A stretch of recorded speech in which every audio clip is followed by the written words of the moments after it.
Assalamualaikum warahmatullahi wabarakatuh.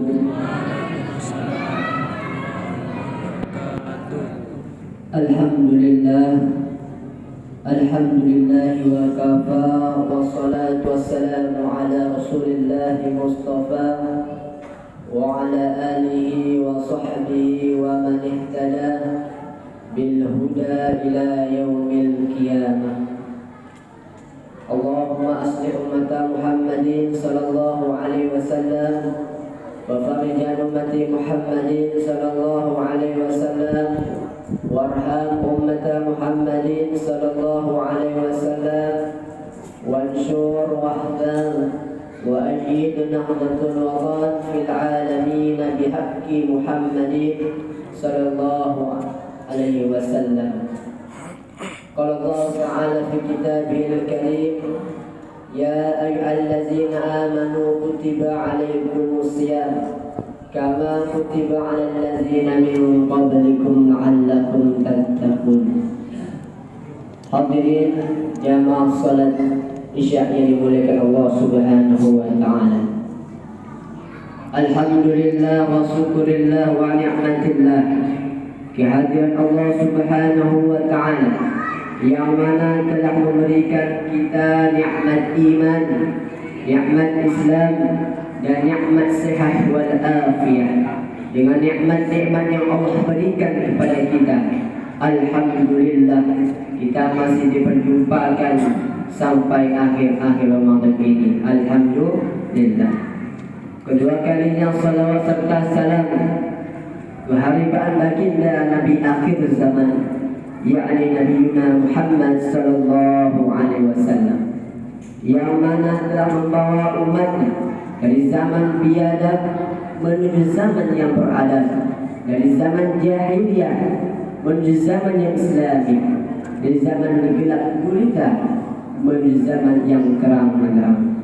Dengan kata lain, minaz zulumati ilal nur.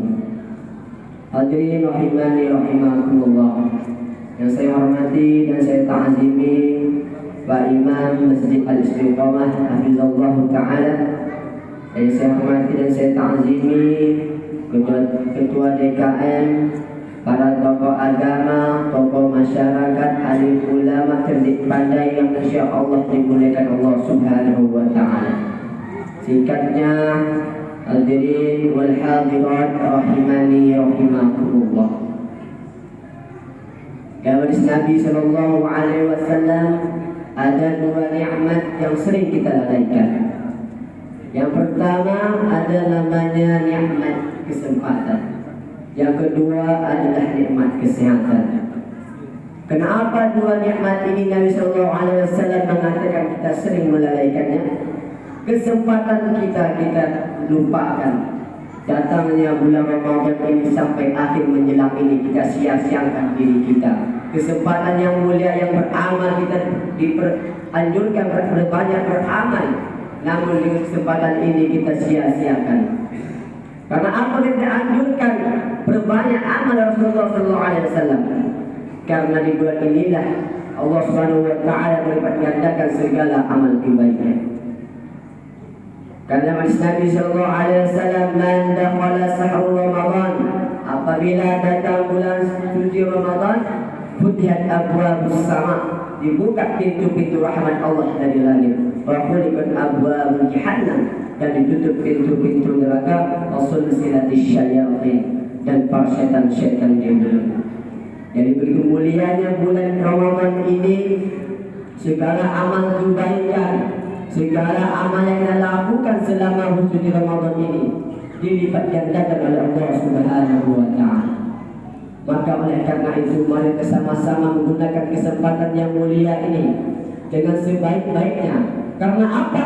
Karena kita belum tentu akan berjumpa dengan bulan Ramadan yang akan datang. Bagaimana kita menggunakan nikmat-nikmat yang dua ini, nikmat kesempatan dan nikmat kesehatan. Nikmat yang kita sering lalaikan juga lagi yang kedua adalah nikmat kesehatan. Banyak orang yang sehat, banyak orang yang pendengaran masih akurat, penglihatannya masih jelas, namun ia menyia-nyiakan nikmat-nikmat yang diberikan kepadanya. Oleh karena itu, mari sama-sama menggunakan dua nikmat ini dengan sebaik-baik mungkin. Karena kalau kita menyia-nyiakan nikmat-nikmat ini, kata ulama, seorang ulama mengatakan ada orang-orang yang beruntung dan ada orang-orang yang merugi. Mana orang-orang yang beruntung? Orang-orang yang beruntung dulunya ia baik, datang hari kemudian ia lebih baik dari hari yang dulu. Ini ciri-ciri orang beruntung. Lalu ciri-ciri orang yang merugi, ciri-ciri orang yang merugi, datang hari kemudian sebelum hari kemudian buruk. Namun datanglah hari yang akan datang lebih buruk daripada hari yang lalu. Inilah ciri-ciri orang yang merugi. Hadirin rahimani rahimakumullah. Di bulan suci Ramadan ini juga kita diwajibkan untuk melakukan amal ibadah yang paling tinggi. Ini adalah puasa. Bagaimana orang yang melakukan puasa namun ia meninggalkan sholat, maka haruslah segala amal ibadah. Puasa ia lakukan, beramal ibadah ia lakukan, namun sholat ia tinggalkan, maka harus hilang semua amal kebaikan yang dia lakukan kalau dia meninggalkan sholat. Seorang alim ulama cerdik pandai masih dikatakan bodoh kecuali ia sudah mengamalkan ilmunya. Seorang hamba kepada Allah Subhanahu wa Ta'ala dengan sebaik-baik yang menggunakan nikmatnya, itulah hamba-hamba yang beruntung di hadapan Allah Subhanahu wa Ta'ala. Hadirin rahimani rahimakumullah. Kita hidup dunia ini hanyalah sementara. Kita hidup dunia ini hanyalah titipan. Rumah yang mewah, mobil yang mewah itu hanya titipan Allah Subhanahu wa Ta'ala. Itu semua yang akan kita tinggalkan nanti di muka bumi. Namun apa yang kita bawa, pakaian yang kita tidak cari, pakaian yang tidak pernah kita pakai, namun dicari pas kita membutuhkan dalam keadaan mati. Inilah adalah kain kafan. Pakaian ini memang susah, tak ada orang berani pakai selama hidupnya kecuali dia sudah menjelang ajalnya. Kita mati meninggalkan dunia, kata Nabi Sallallahu Alaihi Wasallam. Apabila mati seorang hamba, maka tiga yang ditinggalkan di dunia. Yang pertama adalah sedekah, yang kedua adalah ilmu, yang ketiga anak soleh dan soleha yang selalu mendoakan kedua orang tuanya. Sedekah kita, apalagi pada bulan Ramadan ini kita dianjurkan berbanyak sedekah. Sedekah di Ramadan afdal sedekah. Sedekah di bulan Ramadan sebaik-baiknya sedekah. Ini amalan yang kita tinggalkan nanti di dunia nanti. Sedekah jariah yang sedang mengalir apabila kita sudah meninggalkan dunia. Yang kedua kata Nabi Sallallahu Alaihi Wasallam, yang kedua itu adalah ilmu. Ilmu yang kita sering amalkan. Hayatu bi ilmi bil muzakarah. Hidupnya ilmu yang kita bermuzakarah, mengasihi, mengajari dengan ilmu yang kita dapatkan dari guru-guru kita. Yang ketiga adalah anak soleh dan soleha.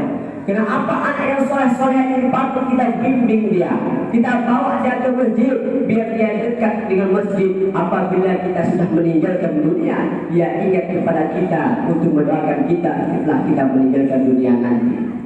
Maka kita bimbing anak kita, ajarkan doa-doa untuk mendoakan kedua orang tua. Karena tidak ada doa orang tua itu buruk kepada anaknya. Tidak ada doa orang tua itu jahat kepada anaknya. Pasti anak doa seorang ibu pada anaknya itu selalu baik kepada anak yang diberikannya. Sebuah kisah seorang ulama Imam Mekah. Dulunya ia jahat kepada ibunya, namun apa doa ibunya? Semoga engkau menjadi imam Masjidil Haram. Sampai detik ini, sampai saat ini ia menjadi imam Masjidil Haram. Hadirin rahimani rahimakumullah. Hanya ini yang dapat saya sampaikan, kurang lebihnya saya mohon maaf. Semoga pada bulan Ramadan ini kita menjadi kepribadian yang lebih baik pada hari-hari yang dulu. Amal ibadah kita diterima oleh Allah, dilipat gandakan, dan kita berjumpa nanti mendapatkan syafaatul uzman dari akhir zaman. Amin ya rabbal alamin.